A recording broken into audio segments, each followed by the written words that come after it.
Hello, আসসালামু আলাইকুম everyone. এটা আমার পেজের ফার্স্ট লং ভিডিও। আর যারা পেজের রিচ বাড়াতে চান তারা অবশ্যই এই ভিডিওতে লাইক, কমেন্ট এবং শেয়ার করবেন। তো আমি সকালবেলা ঘুম থেকে উঠেই আমার প্রথম কাজ হচ্ছে আমার শখের গাছগুলোতে পানি দেওয়া, যাতে আমার গাছগুলো সতেজ থাকে। এরপরে আমি আমার বেলকনিতে বসে 1 কাপ চা খাই। এরপরে আমি চলে আসি কিচেনে রান্না করার জন্য, কারণ একটু পরেই আবার অফিসে চলে যেতে হবে। তো আমি ভাত রান্না করছিলাম, কাঁচা কলার তরকারি রান্না করেছিলাম চিংড়ি মাছ দিয়ে, আর সাথে রান্না করছিলাম পাঙ্গাস মাছ অল্প কিছু ঢেঁড়স দিয়ে। মাঝে মাঝে আমার পাঙ্গাস মাছ খেতে অনেক ভালো লাগে। আর তোমাদেরও কি পাঙ্গাস মাছ খেতে ভালো লাগে? তাহলে অবশ্যই কমেন্ট করে জানাবে। তো এরপরেই আমি খাওয়া দাওয়া শেষ করে বেরিয়ে পড়লাম অফিসে যাওয়ার উদ্দেশ্যে। আর আমি অফিসে যাওয়ার সময় সব সময় ভিতরের রাস্তা দিয়ে যাই, কারণ মেইন রোডের দিকে অনেক বেশি জ্যাম থাকে। আর এই খালি রাস্তা দিয়ে যাওয়ার সময় গায়ে অনেক বেশি বাতাসও লাগে। আর রিক্সায় চড়তে আমার বরাবরই অনেক বেশি ভালো লাগে, কারণ রিক্সায় চললে অনেক বেশি বাতাস লাগে।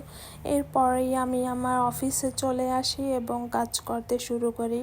কাজ করতে করতে হঠাৎ একটা সময় অনেক বেশি টায়ার্ড লাগে, যখন একটু চাটা না হলেই নয়। চা খাওয়ার পরে শরীরে এনার্জি বুস্ট করে, এরপরে আবারও আমরা কাজ শুরু করে দেই। তো এরপরে আমাদের অফিস ছুটি হয়ে যায়। আর তারপরে আমি চলে আসি মাছের বাজারে কিছু মাছ কেনার জন্য।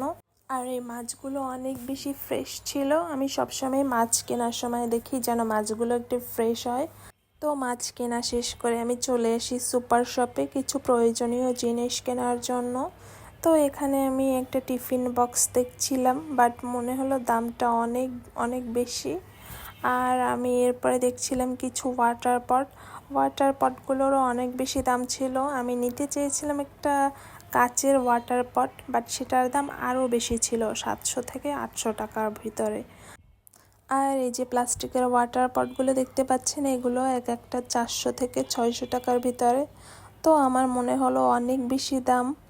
আর এদিকে 50% ডিসকাউন্ট দেখে আমার কলিগ কিছু জিনিস দেখছিল। কেনাকাটা শেষ করে বাসায় আসার একটু পরেই দেখি আমার জামাই এসেছে, আর এসেই বলতেছে স্যুপ খাবে। তো আমি ওর জন্য গরম গরম স্যুপ বানিয়ে দিলাম। তারপর আমি আমার জামাইয়ের কাছে আবদার করলাম যে আমার হাতে একটু মেহেদি দিয়ে দাও।